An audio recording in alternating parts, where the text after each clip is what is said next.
Você já parou para pensar como um simples olhar pode transformar uma vida em espetáculo? Imagine uma menina cujas características físicas eram tão extraordinárias que, em vez de encontrar acolhimento, ela foi arrancada de sua infância para se tornar um objeto de curiosidade, um monstro exibido diante da corte real.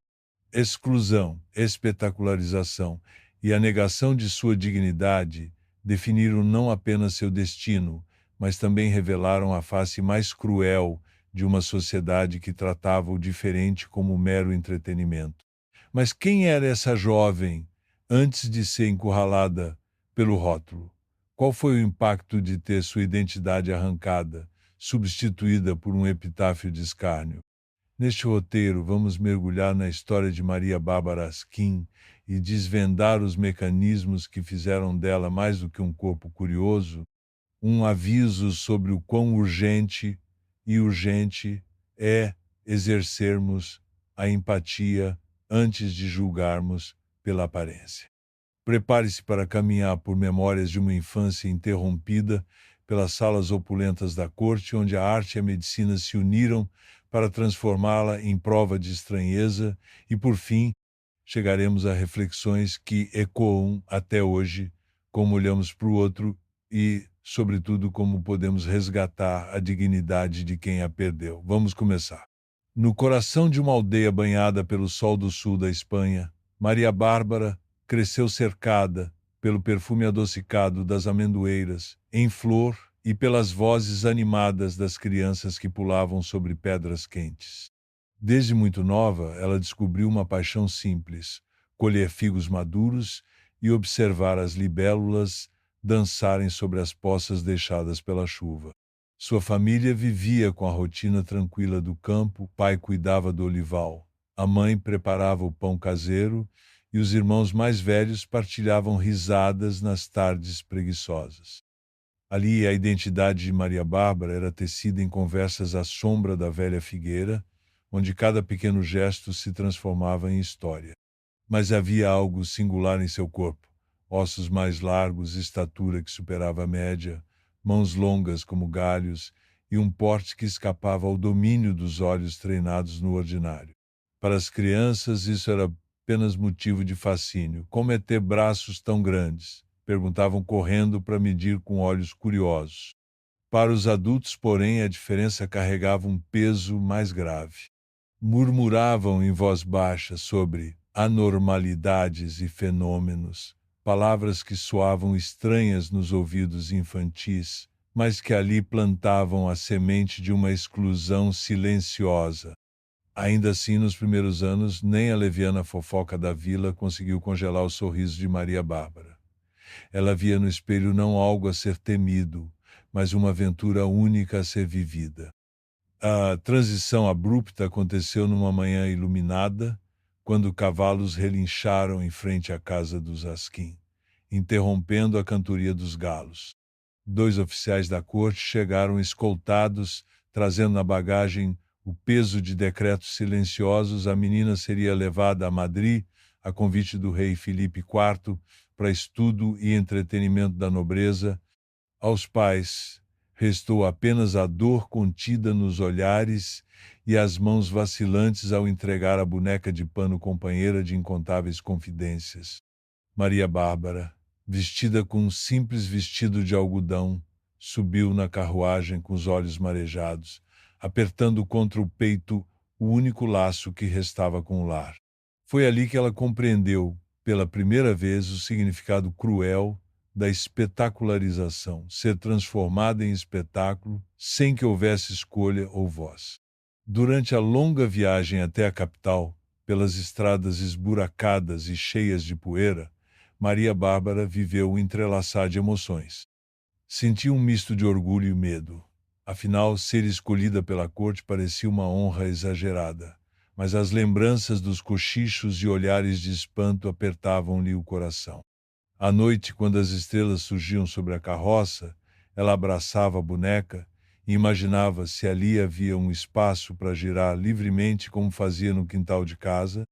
Em seu íntimo, germinava a convicção de que, Por trás do rótulo de monstro havia uma criança curiosa e sensível, merecedora não de olhares de espanto, mas de empatia e afeto.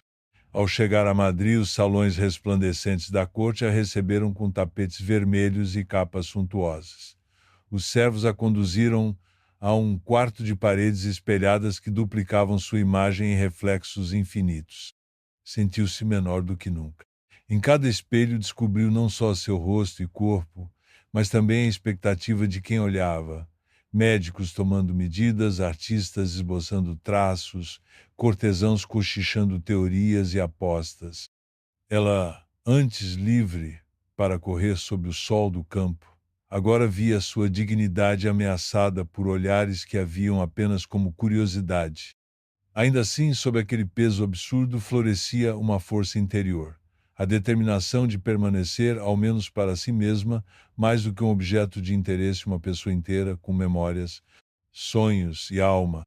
Esse é o ponto em que a infância de Maria Bárbara se despede do Campo Dourado e adentra o mundo implacável da corte.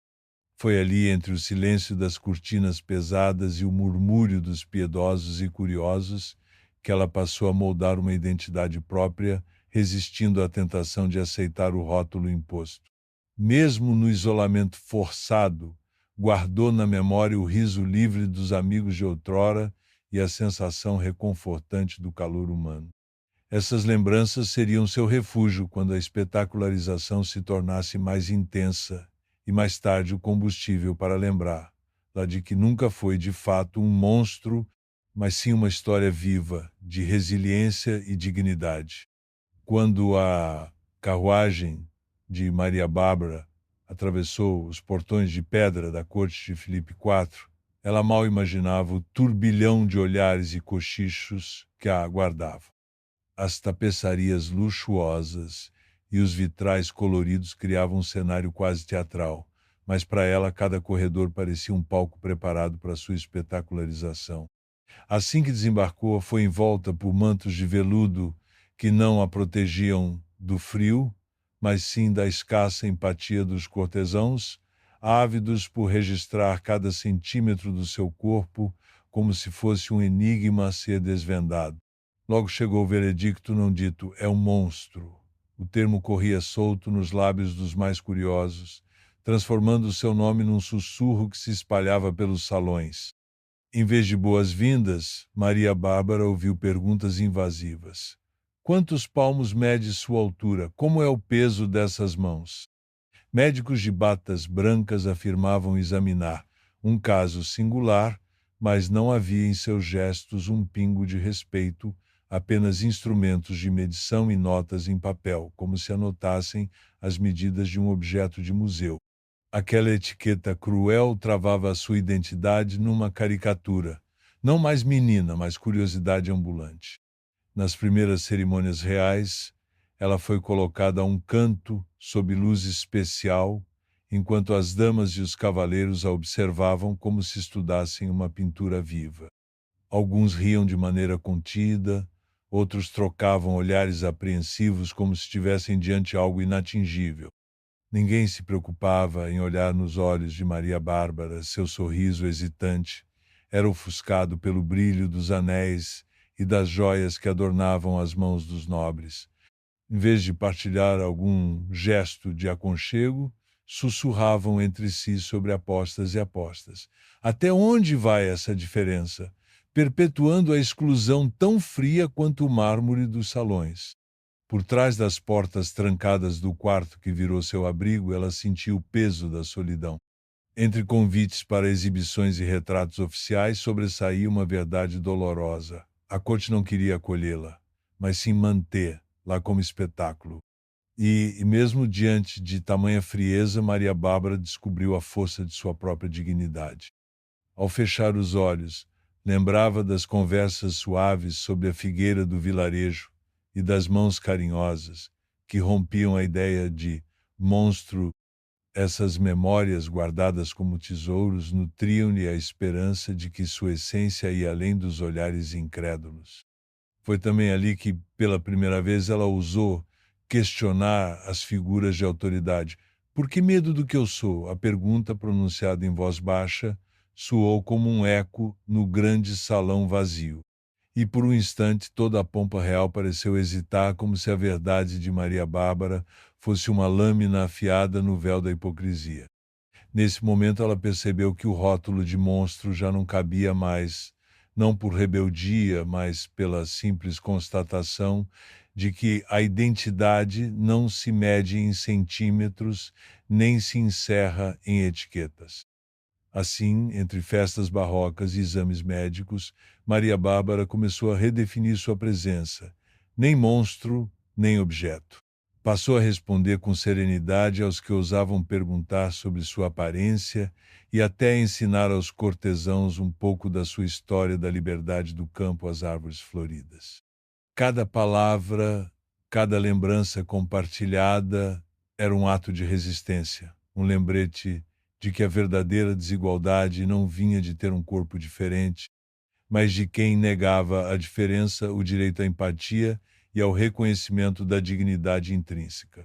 Os corredores da corte ecoavam passos apressados na manhã em que Diego Velázquez, o pintor, oficial de Filipe IV, foi informado de que um caso excepcional aguardava sua tela. Chamado para registrar o que se dizia ser um milagre da natureza, ele encontrou Maria Bárbara num estúdio improvisado, paredes revestidas por lençóis brancos, uma cadeira simples ao centro e um clarão suave entrando pela única janela. Enquanto os cortesãos sussurravam atrás das cortinas, o artista estudava a jovem com a calma de quem busca captar não só as formas, mas a essência. Sentada diante da paleta e das tintas, Maria Bárbara sentiu o peso do pincel sobre sua pele. Cada pincelada um lembrete de que estava sendo transformado em objeto de estudo. Velázquez, porém, trazia no olhar algo mais do que curiosidade científica. Procurava a humanidade por trás do desvio da norma. Ainda assim, o resultado final era ambíguo, um retrato que, ao mesmo tempo em que mostrava a graça dos traços de Maria Bárbara, também amplificava sua diferença, moldando-a numa figura quase mitológica. A arte, naquele instante, funcionou como uma lente que pode tanto revelar quanto distorcer. Enquanto o pincel deslizava, médicos anotavam medidas, desenhavam esqueletos imaginários e trocavam pareceres técnicos. Cada contorno do rosto, cada sombra sob o queixo, era registrado em cadernos acadêmicos como evidência de uma anomalia. A sala tornou-se um cruzamento entre ateliê e laboratório, a ferramenta do artista, o bisturi do cientista, unidos em torno do corpo de Maria Bárbara. Esse encontro tumultuado de disciplinas revelou a face mais perversa da espetacularização, a fusão da arte e da medicina para exibir o diferente como curiosidade, em vez de escuta e cuidado. Ainda assim, Velázquez lançou sobre a tela algo raro na corte: respeito. Em seus traços, Maria Bárbara não era apenas o monstro prometido pelos cortesãos, mas uma figura de dignidade silenciosa. O detalhe dos olhos, capturado com delicadeza quase íntima, sugeria que por trás da estatura fora do comum existia alguém capaz de sentir e pensar profundamente. Foi essa tensão entre objetificação e empatia que fez desse retrato um espelho ambíguo. Aqueles que viam apenas o espetáculo sentiam espanto. Quem olhasse mais de perto podia entrever, pela pincelada do mestre, um convite à conexão humana. Quando o quadro ficou pronto e foi exibido nos salões reais, desencadeou reações diversas. Alguns permaneceram maravilhados com a técnica de Velázquez, incapazes de separar a beleza do barroco do corpo inusitado diante deles. Outros aproveitaram para fazer novas apostas. Até onde vai o traço da natureza? Perguntavam. Havia quem comentasse: nunca vi algo tão belo e tão estranho ao mesmo tempo. Essas vozes ecoavam a dualidade do olhar. A arte havia dado ao rótulo de monstro uma aura quase poética, mas não havia perdoado a espetacularização. Anos depois, críticos de arte e historiadores refletiriam sobre esse retrato como símbolo dos limites da representação. A pintura de Maria Bárbara demonstra como a arte pode tanto aprisionar quanto libertar. Aprisionar porque transformou um ser humano em objeto de fascínio, mas também libertar ao lembrar que o verdadeiro poder do artista está em revelar nossa humanidade comum. Se hoje nos perguntamos o que resta da identidade de alguém reduzido a espetáculo, esse quadro permanece como um desafio. Olhar além da superfície, buscar o que não pode ser medido, a chama de dignidade, que resiste ao olhar de quem julga, sem entender. E assim como uma onda que se forma ao romper de outra, o impacto do retrato de Maria Bárbara não se dissipou no próprio ateliê de Velázquez, mas se espalhou pelos salões, pátios e becos da corte, transformando reações isoladas em um coro de vozes que revelavam tanto a crueldade quanto, ocasionalmente, a centelha de compaixão humana. Logo após a inauguração do quadro, o burburinho tomou conta dos corredores. Cortesãos trocavam opiniões em voz baixa, teorias médicas eram discutidas ao pé das lareiras e apostas corriam soltas sobre a origem daquela anomalia. Para muitos nobres, a presença de Maria Bárbara era um espetáculo exótico, algo que reforçava a própria grandiosidade da corte espanhola, capaz de atrair fenômenos tão raros quanto ela. Cada convite para que ela posasse diante de novos grupos de observadores vinha acompanhado de risos contidos, olhares de escárnio e exclamações superficiais de "que visão surpreendente". A espetacularização, então, atingia seu ápice. A jovem era chamada a desfilar como um troféu vivo, exibida sob candelabros de cristal, enquanto a nobreza entendia-se com o que viam como mera distração. Eram cerimônias formais, presenças marcadas nos calendários cortesãos, que celebravam não a pessoa, mas a sua monstruosidade, a diferença que confirmava a normalidade dos demais. As damas, em suas saias volumosas, cochichavam sobre quem teria coragem de aproximar-se mais, quais seriam as medidas exatas daquele corpo sobrenatural. Os cavaleiros, de pé em posturas rígidas, faziam questão de registrar o momento em seus diários, como se estivessem catalogando uma nova espécie. Havia, claro, quem se deslumbrasse com o talento técnico de Velázquez, mas poucos viram no retrato um convite à reflexão sobre o valor intrínseco de todo ser humano. Porém, nem só de zombaria era feita a recepção. Entre as sombras da crítica e do escárnio, surgiram gestos de genuína perplexidade, não pela estranheza, mas pela coragem de Maria Bárbara em manter-se firme, serena, mesmo diante de tamanha exposição.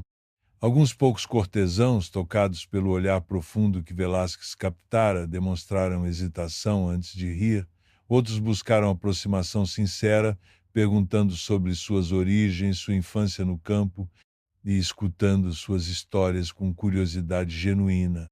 Esses raros encontros aconteceram longe dos salões oficiais, num corredor discreto, num recanto do jardim de laranjeiras onde Maria Bárbara compartilhava o aroma da terra e dos frutos que tanto amava, revelando pedaços de si além das medidas e dos números. No entanto, o peso da margem e do escárnio nunca se distanciou completamente. A cada nova visita de médicos curiosos vinha a pergunta invasiva: o que se sente ao saber que seu corpo é diferente do de todos nós? Como se a dor de existir fosse algo a ser testado cientificamente. A cada ato público ela percebia olhares que se detinham em suas cicatrizes, nas veias saltadas e no porte que desafiava o padrão humano. Esses olhares eram lâminas silenciosas, que visavam não apenas o corpo, mas a sua alma. E a cada sessão de exibição, Maria Bárbara sentia o peso cruel da exclusão, como se sua voz, seu choro ou seu riso não importassem única e exclusivamente o seu corpo interessava.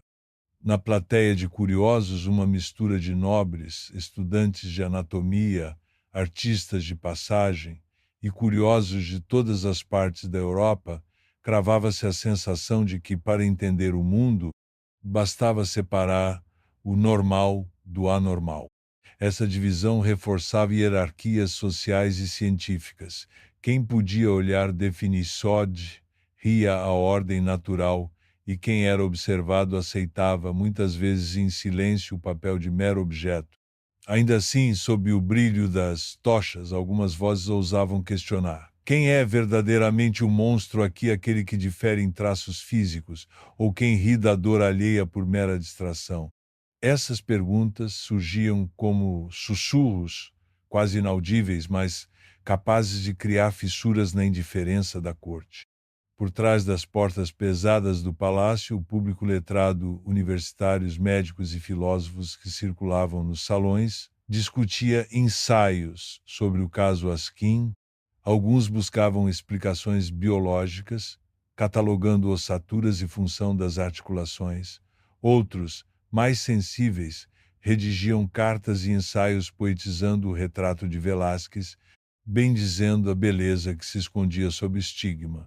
Foi nesse meio que surgiu a primeira centelha de empatia institucional. O médico confessou, em confidência, que nunca mais veria uma anomalia sem se lembrar dos olhos calmos de Maria Bárbara, e um poeta escreveu versos que pediam ao rei não apenas mostrar, mas proteger quem era tão diferente. Entretanto, toda mudança lenta precisava enfrentar o rigor das tradições cortesãs. O rótulo de monstro permanecia firme nos decretos invisíveis que regiam a vida de Maria Bárbara. Convites de exibição, ordens de estudo, afastamentos súbitos quando a corte se cansava do espetáculo. Cada ida à antecâmara real atrasava a volta ao campo dos sonhos, reforçando a sensação de aprisionamento.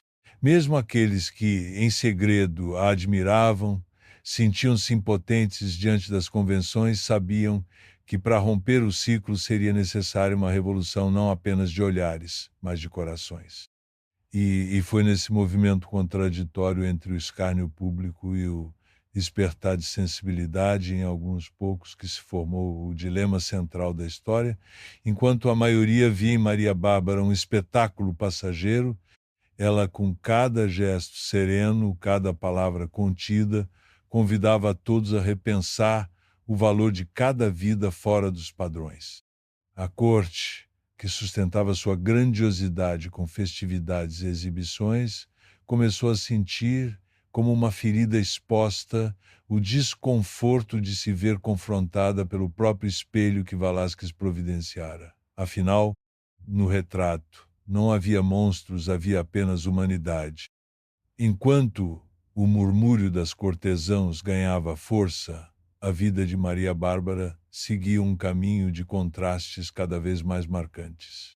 No espaço íntimo de sua câmara, a jovem começou a criar pequenas rotinas de afirmação. Lia versos trazidos por um ajudante discreto, escrevia em pedaços de pergaminho lembranças do vilarejo e até tentava, com as próprias mãos, esculpir pequenas figuras em cera lembranças dos galhos flexíveis das figueiras que um dia viram correr livre. Esses gestos, simples, mas carregados de significado, eram seus protestos silenciosos contra a noção de monstro. Cada linha traçada na cera reafirmava sua convicção de que, fora mais do que um corpo para medir, era artífice de seu próprio destino. Do lado de fora, o tratamento pela corte oscilava entre o fascínio exacerbado e o desprezo disfarçado. A cada nova exibição, surgiam relatos de quem pela primeira vez sentira o peso da hipocrisia real. Chorei diante do retrato, não pela estranheza, mas pela beleza triste dos seus olhos, confessava uma dama em carta ao irmão distante, pedindo que aquela maravilha viva fosse tratada com compaixão. Em contrapartida, havia quem sugerisse internar Maria Bárbara num mosteiro longe dos olhares desviantes para preservar tanto a sua integridade quanto a paz de espírito da alta sociedade. Essa dualidade protetora e persecutória evidenciou um dilema central. Assumir o compromisso com a dignidade de um ser humano implicava enfrentar as convenções mais arraigadas.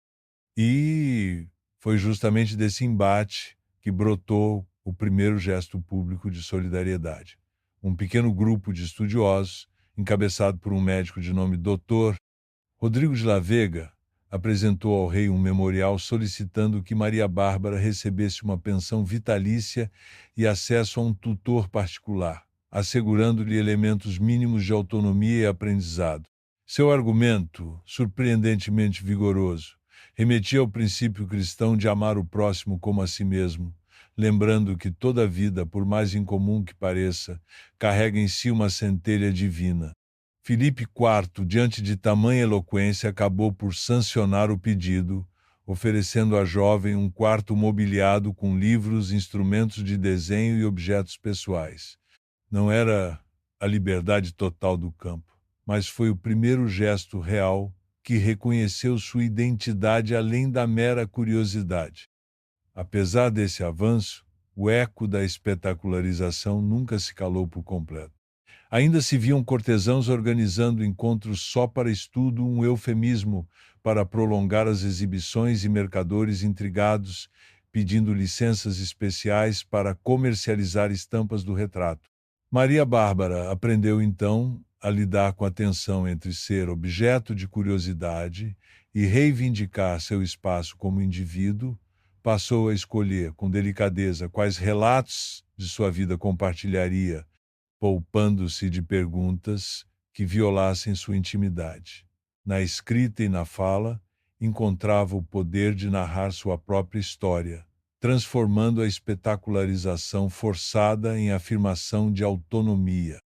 Esses desdobramentos entre lamentos e conquistas tímidas prepararam o terreno para um último movimento, o que atravessaria séculos e mudaria o modo como pensamos o diferente. Foi nesse momento de rara confluência, quando arte, ciência, poder e empatia se chocaram, que o relato de Maria Bárbara Quinn ultrapassou os muros do palácio e alcançou a posteridade, abrindo caminho para debates sobre direitos humanos, identidades marginalizadas e a dignidade intrínseca de cada corpo. A história de Maria Bárbara nos convida a uma transformação profunda, do espanto inicial à empatia genuína. Naquele palácio barroco, o corpo fora do padrão despertava curiosidade e até temor, mas bastava alguém olhar além das medidas e dos números para enxergar uma pessoa com sentimentos e desejos. Hoje, diante de qualquer forma de diferença, seja na aparência, na cultura ou na identidade de gênero, precisamos suspender o julgamento imediato e aprender a escutar com atenção, descobrindo em cada história aquilo que nos aproxima em vez de separar. Ao longo de sua trajetória, Maria Bárbara foi rotulada pela corte, mas encontrou na escrita clandestina e nas pequenas esculturas em cera um modo de reescrever sua própria narrativa. Essa escolha nos lembra que a identidade não é algo estático, mas um processo contínuo de construção. São as memórias que guardamos, as histórias que contamos e as pequenas atitudes cotidianas que definem quem somos. No tempo das redes sociais, em que muitas vezes tentamos congelar nossa imagem em selos pré-definidos, é libertador saber que cada um pode e deve narrar sua própria jornada. Contudo, a espetacularização de Maria Bárbara também nos alerta para os perigos de transformar vidas em entretenimento. Naquela corte, exibiam-na como se fosse um objeto de museu. Hoje, vemos ecos desse mesmo comportamento em alguns programas de televisão ou em manchetes sensacionalistas que exploram vulnerabilidades alheias por audiência. Se queremos resgatar a dignidade que se perde nessas exibições, precisamos questionar o preço que pagamos ao assistir e ao reproduzir o sofrimento dos outros como espetáculo. Quando o Dr. Rodrigo de la Vega conseguiu para ela uma pensão e o direito a um tutor, foi um reconhecimento tardio, porém essencial, de que toda vida merece condições mínimas de autonomia e aprendizado. Esse episódio ecoa no debate contemporâneo sobre direitos humanos, moradia, saúde e educação não devem ser privilégios reservados a quem se encaixa em padrões, mas garantias para cada indivíduo. Afinal, a dignidade não se negocia, Ela é um direito inalienável, intrínseco a todo ser humano. Por fim, o encontro entre a arte de Velázquez e o olhar médico revela que técnica e empatia podem e devem caminhar juntas.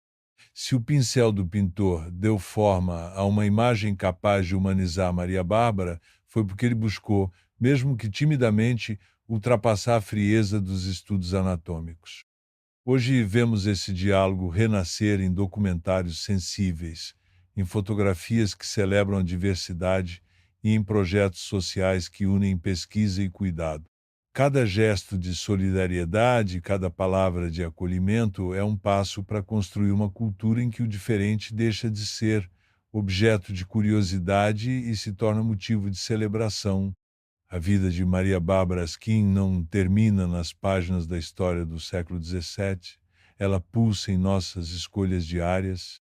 Pergunto, então, que narrativas de exclusão ainda estamos reproduzindo e como podemos, juntos, transformá-las em histórias de respeito e solidariedade.